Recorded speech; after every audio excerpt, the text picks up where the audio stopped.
Hello, friends!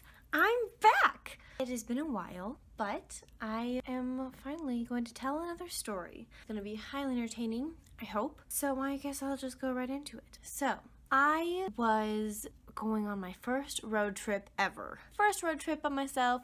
I was so independent. It was going to be awesome. My friends were getting married in South Dakota, and so I was like, yes, I can do this. I'm going to drive to South Dakota by myself. So I packed it all up and I was like, bye, going on a road trip by myself.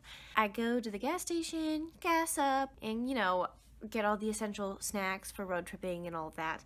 And then I start driving and I'm like jamming out to my tunes. I'm like, yes, this is great, so adulty. And I am having a great old time. Suddenly, I look ahead, and straight ahead of me, there's like this wall of darkness. Clouds coming above, and I'm like, dang it. The sky was completely blue and completely amazingly picturesque behind me, and in front of me there was just so much darkness, and I'm going straight for it. Anyway, so I am driving, and I go straight into these clouds. I'm like, this isn't so bad, it's just dark. Anyway, long story short, it ends up pouring, completely raining, storming, thundering, all of the things. There's like hardly any actual air in the air. There's just water everywhere. I feel like if I was outside, I might be drowning right now.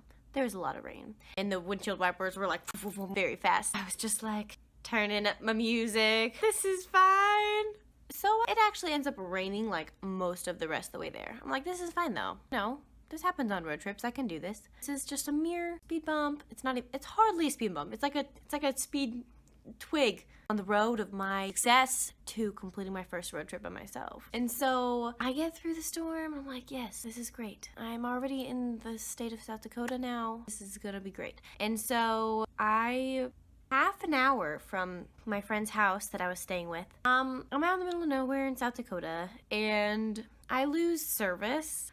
Ooh. And I'm like, oh no, I was using that for everything. Navigating, keeping in touch with her, a lot of things. And suddenly I don't have service and I'm somewhere out in the middle of South Dakota somewhere. And so I'm like, oh no, this is fine. I'll just come up with a great plan. This guy can do this. And so I'm thinking, I'm like, okay, so I'm on this main highway that I think takes me like straight there, maybe. And I have her address, that's a thing. So maybe I'll just like find it myself. So that's what I'm gonna do. And so I'm on this highway, I'm like, okay, I know the street name is like this specific number. It's like 200 and something. And then I look and I'm like trying to get my bearings as I'm on this highway, and I see one of the roads that I pass is like 200 and something. I'm like, oh, no way. I can just turn onto her road from this highway eventually when I get there. Yes! So I take the highway and I go all the way to her road, and I'm like, this is so easy. I am saved. I'm saved. However, it's a gravel road. No, I'm not a country person. I grew up in the city. May not be a huge like LA, New York type city, but I'm a city girl. I don't even know how to like drive on gravel roads. I drove on a gravel road once, drifted and fishtailed all the way around. That was terrifying. So I'm not really familiar, comfortable with the country, and don't really know what I'm doing. So I turn onto this gravel road and I'm just like, oh no. This road goes on for years. I am doomed. I have no way to call her, no way to know where I'm going. I might very well just be a South Dakotan hobo for the rest of my life. So I start driving. I'm like, this is fine. Every single driveway that I pass, I like slow all the way down and like check the mailbox number to make sure that it's not her number. It took a very long time. It took like 20 minutes or something. And I finally find a mailbox house number that matches the number that she gave me. Yes, using nothing but my wit, I have found the location. And so I pull in, and suddenly I get very nervous. I'm like, this is all just assuming this is the right house. What if this isn't even the right house, and these are some random South Dakotan grumpy farmers that are about to kick me off their territory with a rifle or something. I don't even know. I'm freaking out a little bit.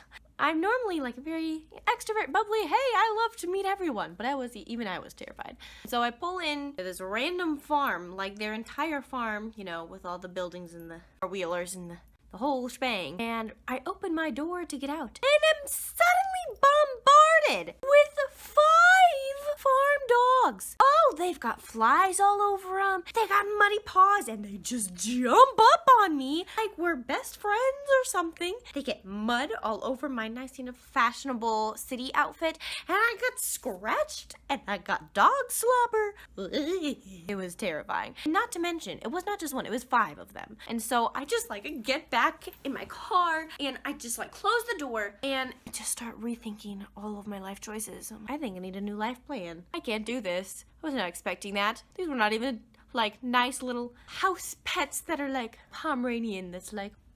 No, they were scary. They were barn. Ooh. So I'm sitting there, I'm you know what? I've come this far. I can do this. I can do this. I can do anything. And so get out of the car, and I close the door, and I'm I can do this. And I just shove my way past the dogs. And I'm walking up to this house. I'm I want to go back, but I can do this. So I'm walking. As I'm walking up to the house, I realize there are not 5 dogs. There are more than 5 dogs. I look around and I see one lying on a bench that has an eye that's half blind, I think. And there's flies and they're just lying there staring at me. And then I found another one that was glaring at me from underneath a truck, and it was just I don't even know. It was terrifying. And there's just dogs everywhere. I'm not even scared of dogs, but I'm scared of these dogs. And I go up to the door and push the doorbell. That is not working apparently. So after waiting a little while, I knock. And to my worst nightmare, to my horror, there's more barking inside the house. What? How is that a thing? And I'm just this is the end. This is how I die. I'm gonna be dog food, South Dakota. And nobody answers. So suddenly I'm in quite the predicament. Stranded somewhere. Don't have any idea where I am in South Dakota. Somewhere on a farm that may or may not be my friend's farm. I don't have service. Can't call her. I'm beaten by dogs. So I just am so done with these dogs that were barking at me. They were barking, jumping up on me. I was having none of it. I just go, look, I've had a rough day. I got caught in a storm. I got almost lost coming here, but didn't. You guys are scary. I might be stuck out here forever, and I really have to go to the bathroom. So give me a break.